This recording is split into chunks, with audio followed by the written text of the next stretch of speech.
This Sunday, funding fight. My exclusive interview with Ukrainian President Volodymyr Zelenskyy, who rejects any diplomatic negotiations to end the war with Russia. We don't want to make any dialogue with terrorists because their word is nothing. His message to American lawmakers divided over sending more aid to the war effort. If Russia will kill all of us, they will attack NATO countries, the price will be higher. Can Ukraine still win the war?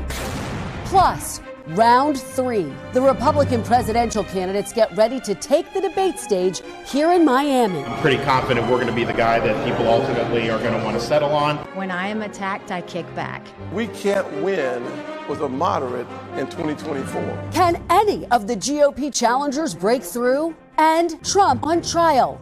Former President Trump is expected to take the stand this week in the civil fraud trial in New York. We're being railroaded here. Why are Trump's legal troubles seemingly helping his path to the nomination?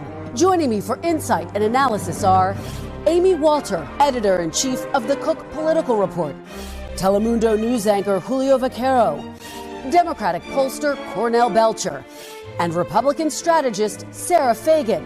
Welcome to Sunday. It's Meet the Press.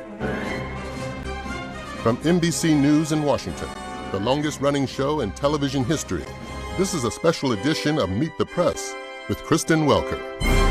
Good Sunday morning from Miami, where we will be hosting the third Republican presidential debate on Wednesday night, with foreign policy front and center.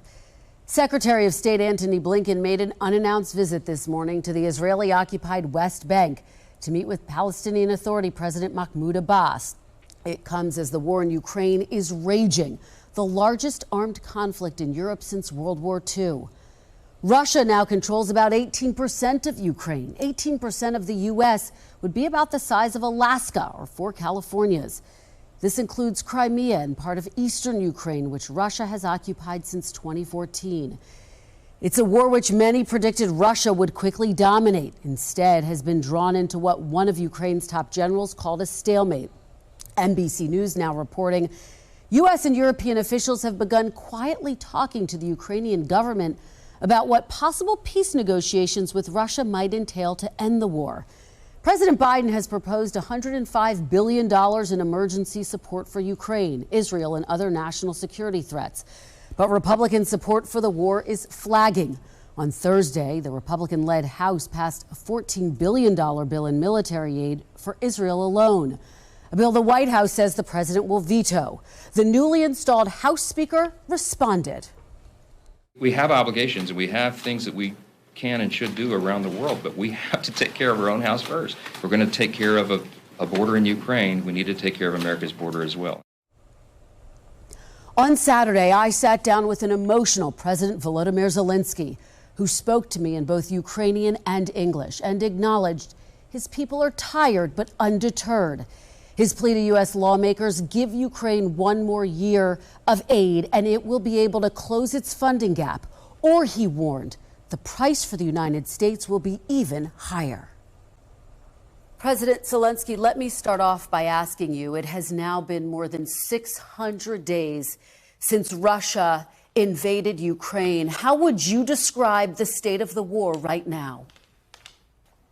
Thank you very much for the question. As far as the situation on the front is concerned, I think, of course, I cannot provide all the details to you, but nevertheless, we hold the initiative in our hands. You can imagine what a full-scale war, or what 2 years of a full-scale war is like. Everybody gets tired, even the iron gets tired. But nevertheless, I am proud of our warriors and of our people, that they are strong. Our people are helping. Our people are mobilized. And our people have a strong desire to win. In some sphere, Christine, we see steps forward. Sometimes they are slow steps because of the land mines which Russia planted there while we were preparing for counteroffensive, and in some spheres we have problems with the air, with the air. Unfortunately, this thing hasn't changed since the beginning of the full-scale invasion. We have seen Russia's domination in the air. It's a fact. And without the air defense, our steps forward are slow. But I can give you one example about Black Sea. We have great success in the Black Sea. Even after Russia blocked the Black Sea and canceled our grain corridor, grain initiative, by the way, we helped by this corridor to countries of Asia, countries of Africa to manage the hunger. And I think that was very important, crucial. And when Russia canceled it because they had the initiative in the Black Sea, they blocked Black Sea. Now we really defeated it. We really defend our Black Sea, and Russian fleet been destroyed by our ammunition. And now Russia doesn't control fleet. That means that we used all ammunition, sea drones and air defense to defend this region. It's very important. That was a signal that we can manage this war, even against such terrorist organization like Kremlin. The strategy of this war this summer, and you reiterated right now, the progress has been slower than desired. And recently, one of your top generals said Ukraine has, quote, reached a stalemate. Has the war reached a stalemate? Christine, you know, on the 24th of February, when Russia invaded our cities, country, our land, our families, and they attacked all of us, the world gave us 3 days. Some European countries who really believed in us, they said 1 month. Others said it will be very quick. And this is really this situation, what they said. But now we speak with you. Now it's almost 2 years. Now initiative in our hands. Yes, a lot of people, of course, in the world are tired. Of course, it's understandable. Somebody tired on the battlefield, somebody tired on their works, and somebody tired abroad. They want to come back home to their husbands, to their soldiers, to these guys, women and children. Somebody tired from European leaders to support Ukraine. Yes, of course, because long war. I hear you rejecting the characterization by your top general that this is a stalemate.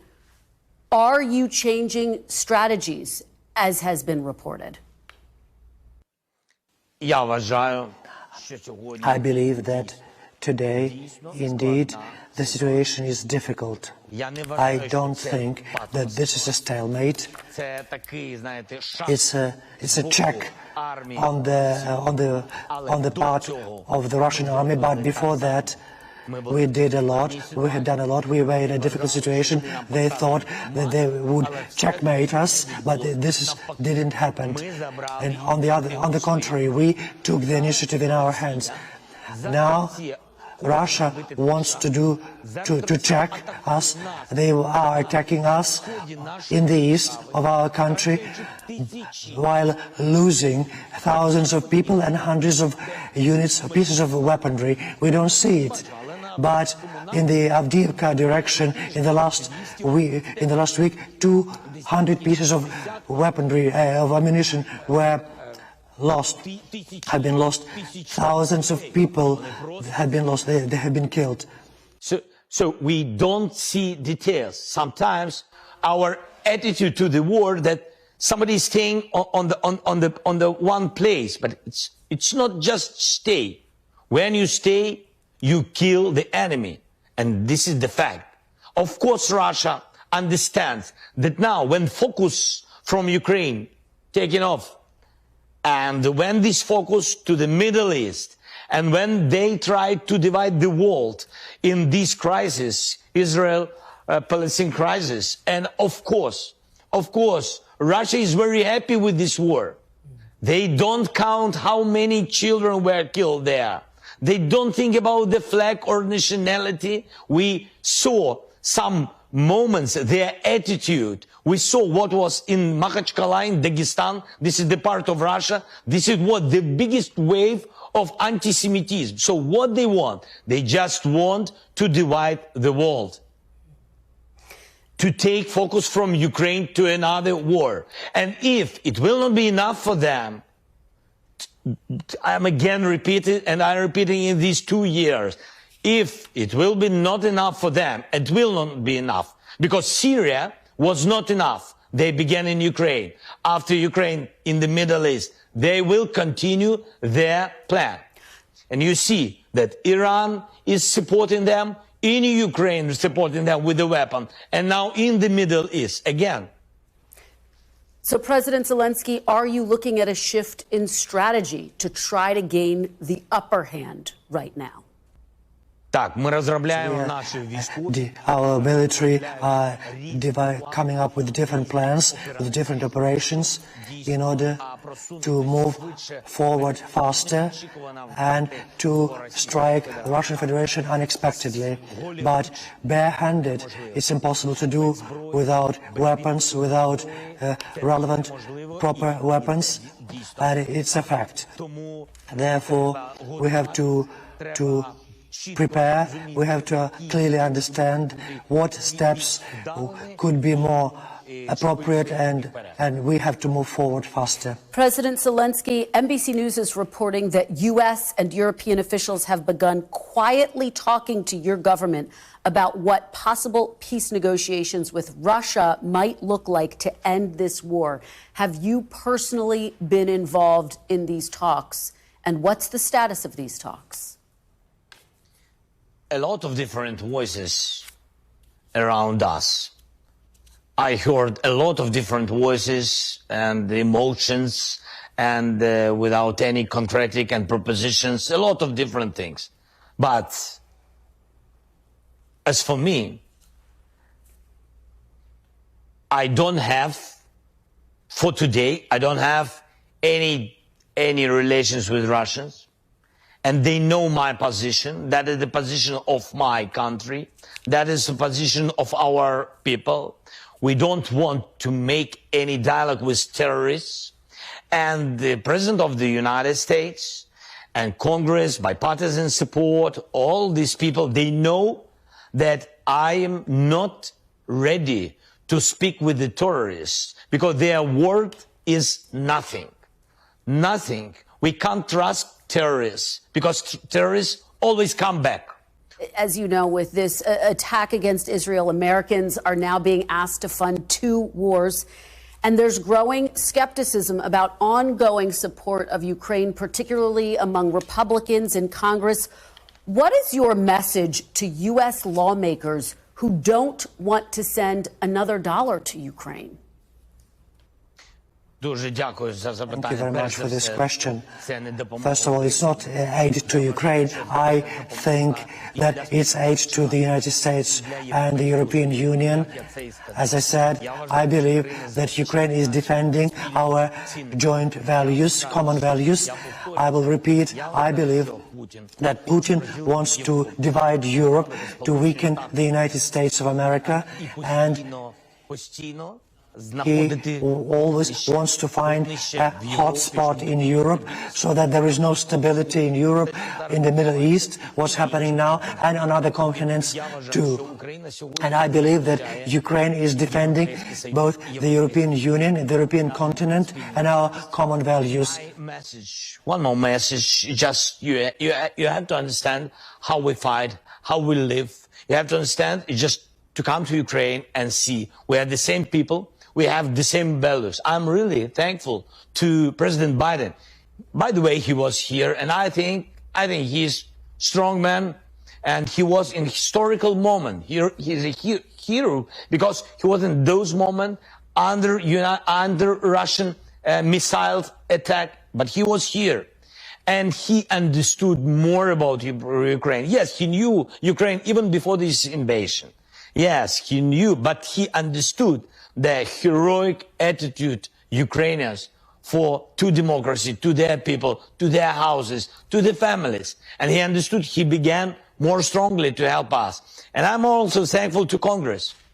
I had opportunity to address to Congress 2 times, and really Congress and the bipartisan support was very important in very important moment. Now, it's a very important moment not to lose the will, not to lose this strong position, and not to lose your democracy. As you know, please, it's very important. Now you don't send your soldiers, God bless. Don't send your daughters and sons to other NATO country. Because if Russia will kill all of us, they will attack NATO countries, and you will send your sons and daughters. And it will be, I'm sorry, but the price will be higher. That is my signal. And believe in democracy, believe in Ukraine. Can you help skeptical lawmakers and Americans who don't want to send more money to Ukraine? How long should they expect to send more money? When do you anticipate you can end this war, President Zelenskyy? I think that the next year, with the challenges, because this is the year of your elections, now again we see the critical situation in the Middle East. So I think your help is very important for the next year, and that is crucial. And I think if we will manage all that things that I said, the gap will be minimized in our budget. And after that, after next year, if the war will not finish next year, if it will not finish, I think that using air defense system, using this platform of cooperation, co-production, and using these new jobs, I think we will manage to minimize this gap, and you will not help us such high price, I'm sure. That's it. And to be very specific, I'm going to ask you about the election momentarily. You're asking for more air defenses. F-16s obviously are in the process of being ready. What more air defenses do you need, President Zelenskyy? Can you be specific? Yes, anti-drone systems and specific drones, which our defense ministers and commanders, they know very well. That's drones which can attack enemy, and also drones which are intelligence, and they provide intelligence. So these all specific things we begin to produce. And when we come back, more of my interview with President Zelenskyy, including his response to former President Trump's proposal to end the war in 24 hours.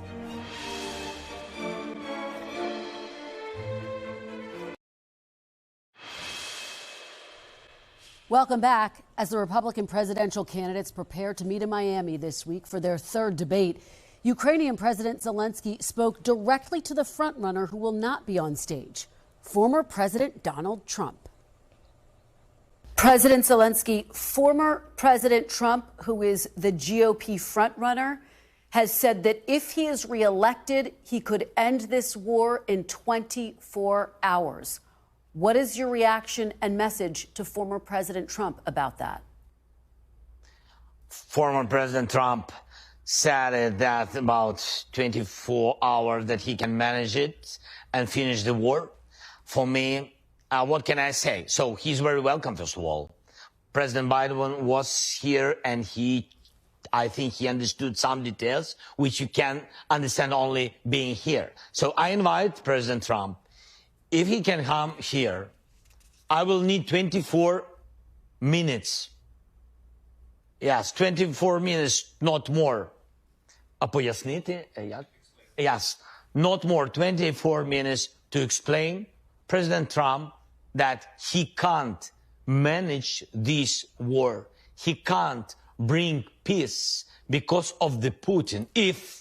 But always we have if he is not trying, and if he is not ready to give our territory for this terrible man, for the Putin. If you are not ready to give it, if you are not ready to give our independence, he can't manage it. Yes. So he's very welcome. He's welcome to come to Ukraine. Other presidential candidates have obviously come to Ukraine as well. Have you had any contact with former President Trump since he left office, President Zelenskyy? No. That's why he's very welcome. To repeat our tradition, which was when he was the president. Do you think he would have Ukraine's back if he were to be reelected? I don't know. I don't know. I hope that it depends not only on president institutionally. I think it depends on the opinion of Americans, of your society. I think that is most important. I think it's important in the United States and EU, the attitude of just ordinary people.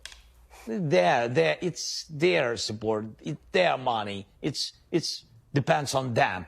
There are reports that you plan to visit Israel. Is that true, and what will your goal be? Дякую за запитання з самого початку. From the very start, on the first day of the attack by the terrorist organization Hamas against Israel, we condemned this aggression and we stated our position. And I said that we are ready to go to Israel today. It's difficult to say because I'm a president of a country at war, and you know that on our battlefields it's very hot. Therefore, my visit there depends on a number of things. I have to be open, sincere. First, so what's happening on the battlefield defines many things. And second, it depends on whether we will be able to get our citizens of Ukraine who are stranded there. If we can get them out of there, if for this it's necessary for me to be there in Israel, in Egypt, wherever our people are released, I will fly there if it's possible. If that can be done without my involvement at the level of diplomacy, they will do that then. Do you believe Israel is following international law? Дивіться, знаєте, я вам скажу відверто. I have to be sincere. We are looking at this situation like as if something new. It's not a new situation at all. It's a fire that has been burning between Israel and Palestine. And some people are still throwing matches into this fire, and I'm sure that Russia was behind and sponsoring Hamas, and Iran too. That's who is to blame. When we talk about rules, where there are terrorists, there are no rules. Everything is beyond laws. Everybody is trying to save their own lives and fight against the enemy, using all the efforts, all the forces. First, in order to finish this war and sit down at the negotiation table, you have to finish. You have to exert pressure on Russia and Iran. You have to admit that these countries are behind these processes. And I would also add North Korea there. You saw how many North Korean munitions were found in Gaza. It's a fact, absolute fact, and it's difficult, of course. The main thing is that if terrorists are attacking, if terrorists attack, if they behead children, you have full right to defend people and defend your own country, state. But we have to understand, if we if we can open humanitarian corridors, take away prisoners of war, help people who are not involved there, the whole world should do this. And the whole world should do all they can to stop this war. President Zelenskyy, thank you so much. Before you go, if you want to share, what keeps you going? Do you ever feel defeated? I have a lot of power, but even feeling strong and have a lot of energy, it doesn't mean that we want to fight all our life, because the price is high, like I said, because the war takes the best of us, the best heroes, the best men, women, children. That's it. But we are not ready to give our freedom to this terrorist Putin. That's it. That's why we are fighting. That's it. President Zelenskyy, thank you so much for your time this morning. We really appreciate it. Thank you. President Zelenskyy's emotions palpable there. You can see my full interview with the Ukrainian president at meetthepress.com. When we come back, how will the funding fight over Ukraine play out? Our panel's next.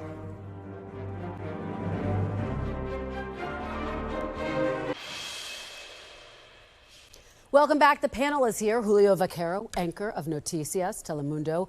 Amy Walter, editor-in-chief of the Cook Political Report. Republican strategist Sara Fagen and Democratic pollster Cornell Belcher. Thank you all for being here in Miami. Thank you. Thanks for having So us. good to see all of you.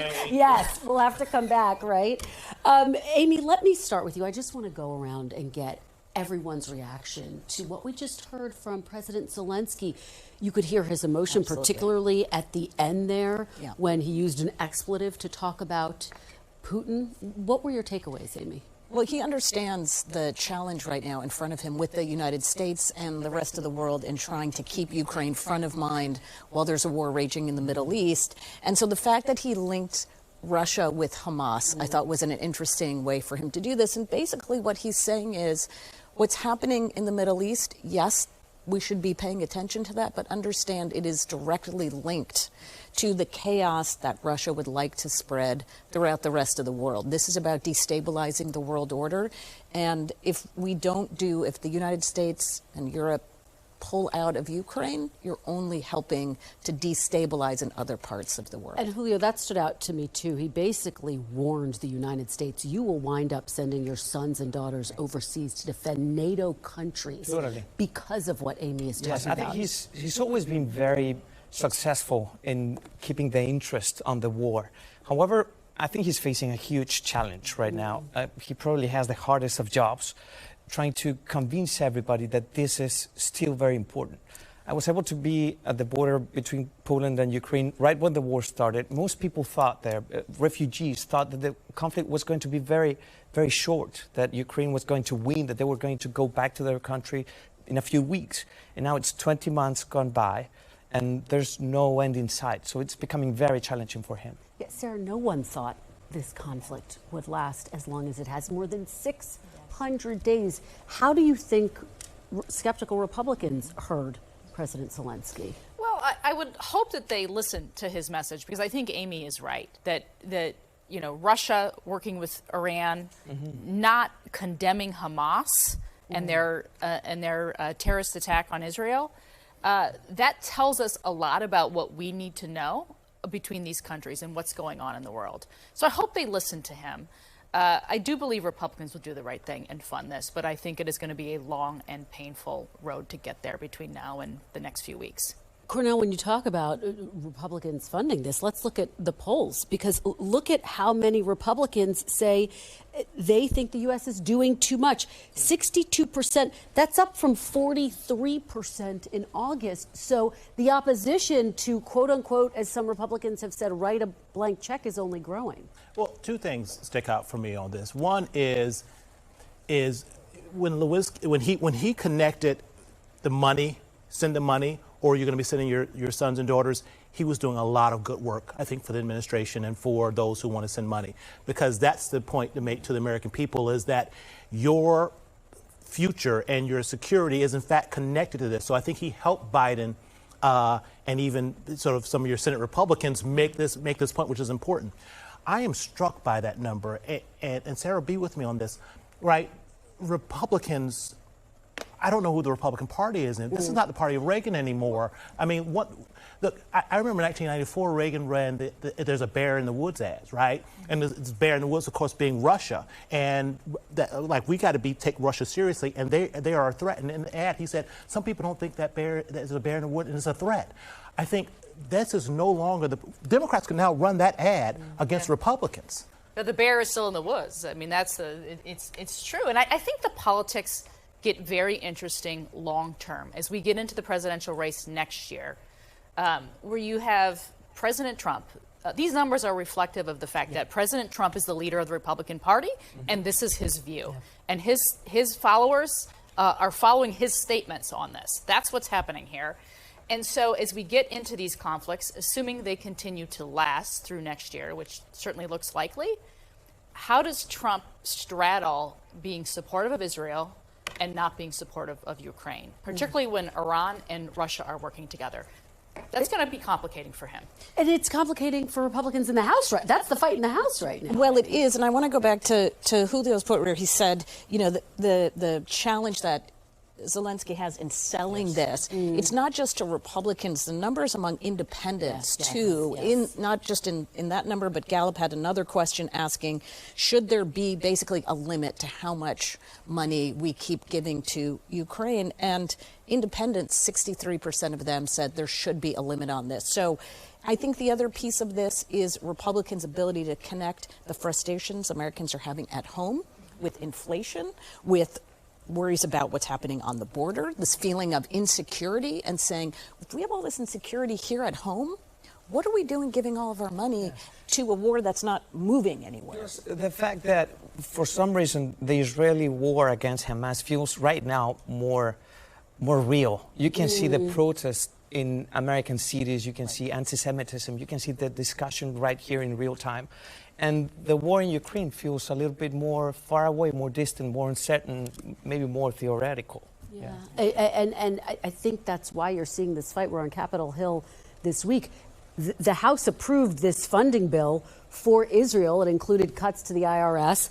The democratically led Senate said, hey, that's a non-starter. By the way, if you actually score it out, it didn't ultimately cut anything.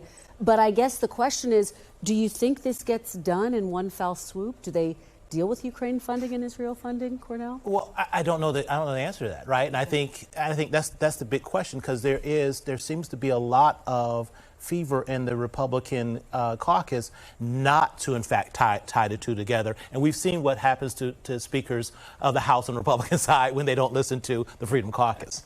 Yeah. Well, I think, look, you have a brand new speaker. His first action out of the gate is he's got to defend his caucus. He's got to put forward a spending cut. Mitch McConnell is a pro, and he understands that.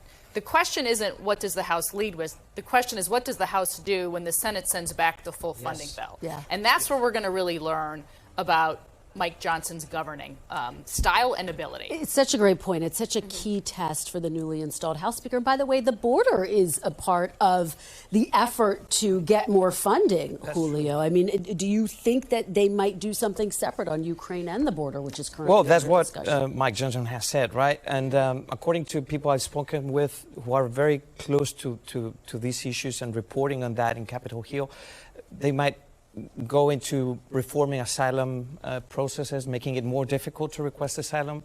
Also, maybe a comeback of remain in Mexico. And that's very tricky for Democrats and for the White House. There's no discussion. Something has to be done at the border. The crisis is real. But the cost for President Biden can be very high.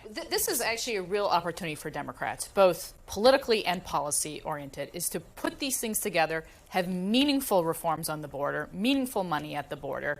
If they want Republicans, this is their opportunity. Yeah, Amy, last thought on this? I was going to say I agree with that, especially because it becomes part of a bigger compromise package rather than the White House having to go out and make a separate border policy, which is going to divide their caucus. All right, well, we're going to pause it for the moment. We will be back with more panel. And when we come back, What is the most important presidential quality Iowa Republicans are looking for in their candidate? Steve Kornacki is standing by with the results from our brand new poll. Stay with us.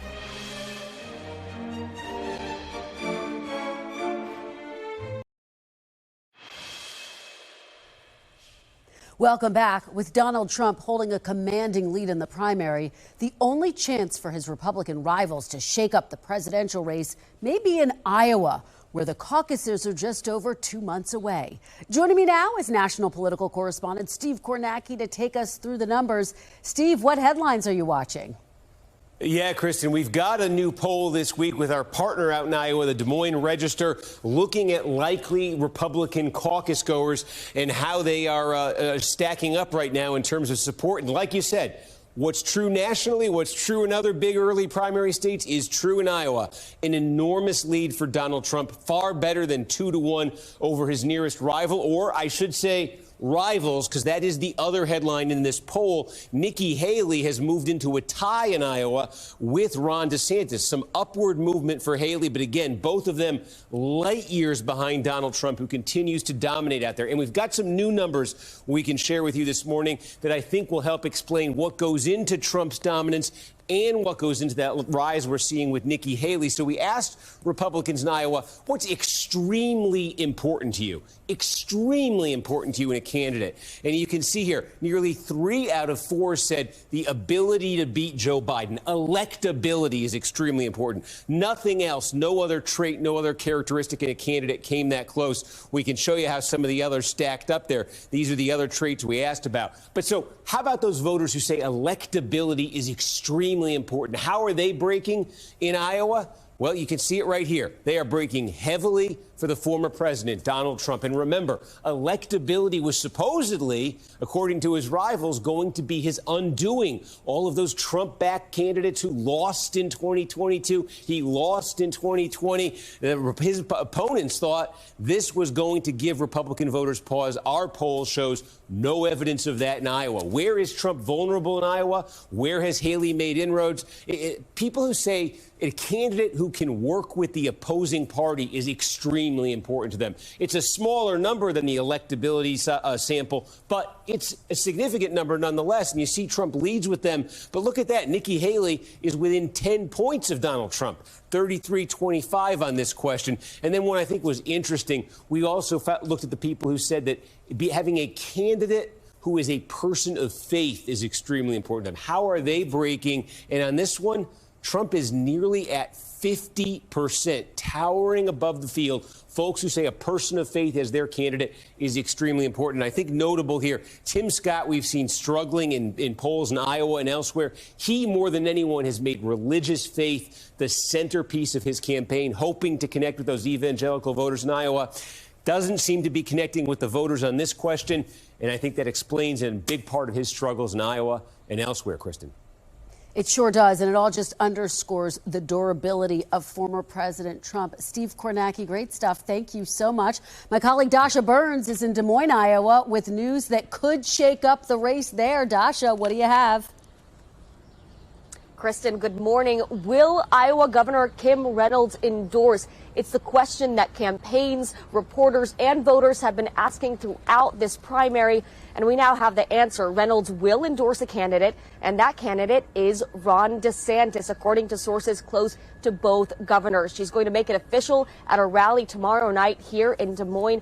And Kristen, let's be clear about the significance of this. It's a major break from tradition. Iowa governors traditionally remain neutral ahead of their first in the nation caucuses, and it's a high-profile break from former President Trump, who has already been repeatedly hitting Reynolds for what he sees as a lack of loyalty. Now, it's true that DeSantis trails Trump by about 30 points in Iowa, but this is perhaps the only endorsement that could actually move the needle in a state whose results could set the narrative for the rest of the primaries. Reynolds is wildly popular with Republican voters here, and her support could give DeSantis some much-needed momentum in Iowa, where his campaign has gone all in, and before he takes a debate stage where he's going to try to separate himself from the competition on Wednesday night, Kristen.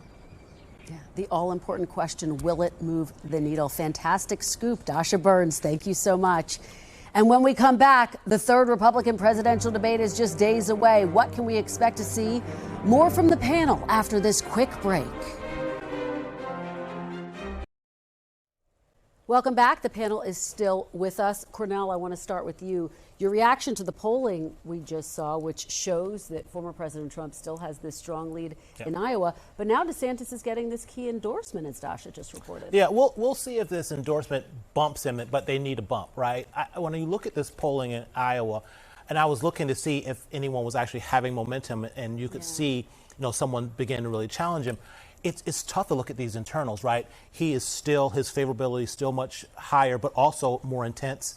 His vote is less fluid than the other voters. He's sitting at 42% right now. And then there's this argument that, well, if the field shrinks, does it help someone else?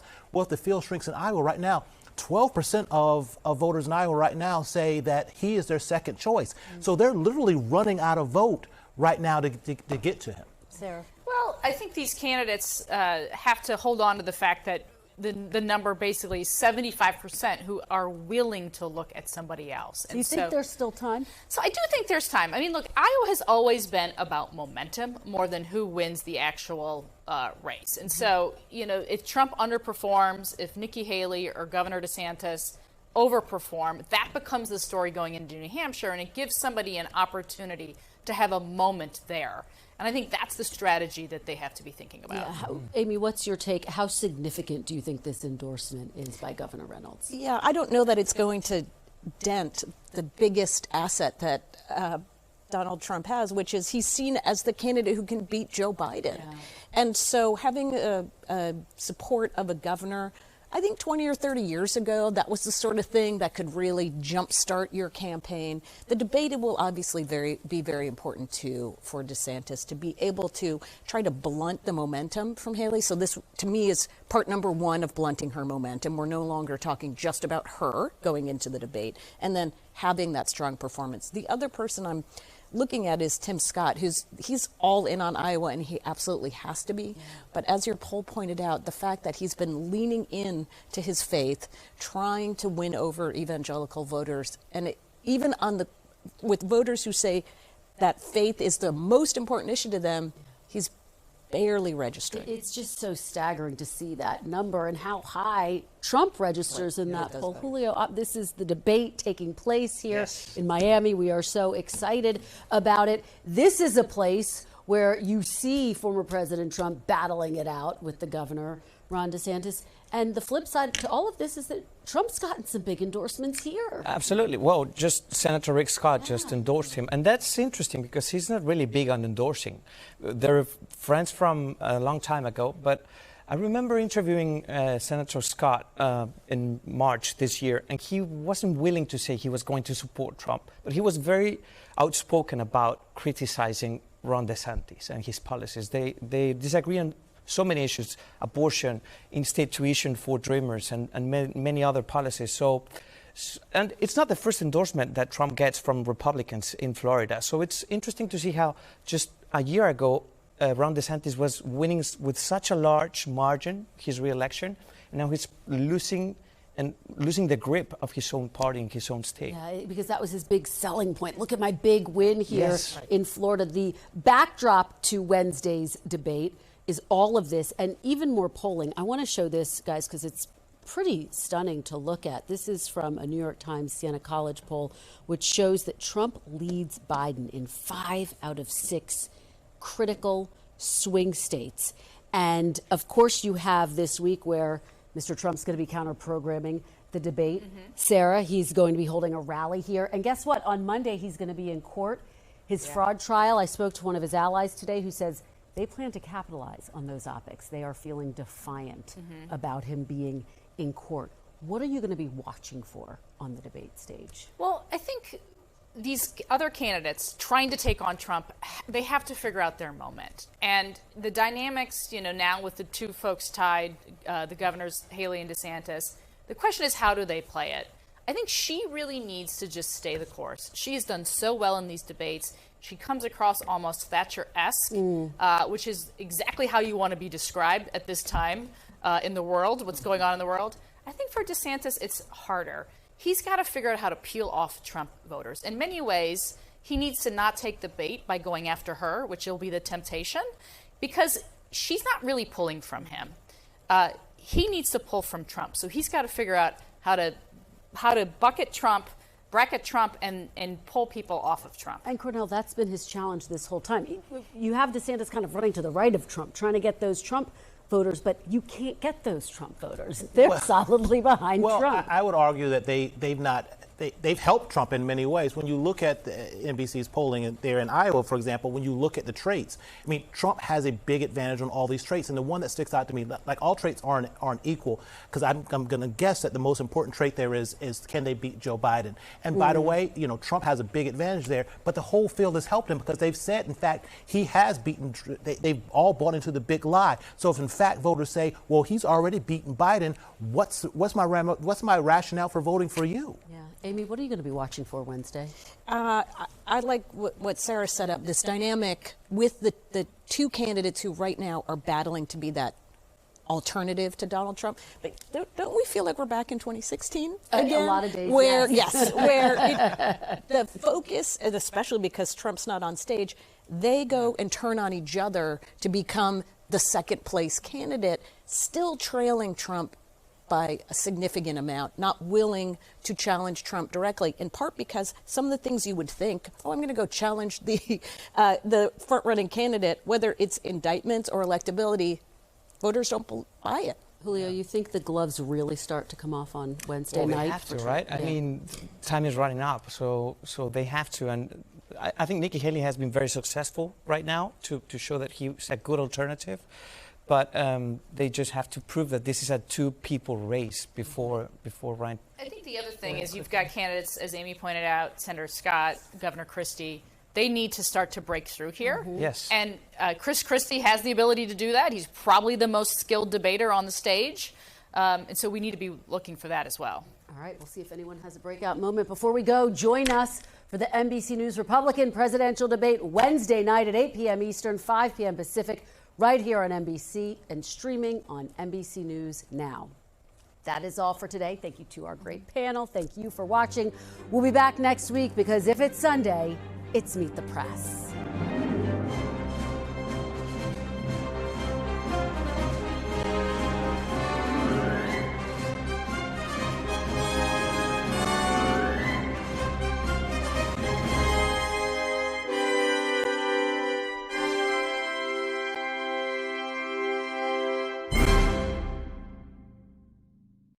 Thanks for watching. Stay updated about breaking news and top stories on the NBC News app or follow us on social media.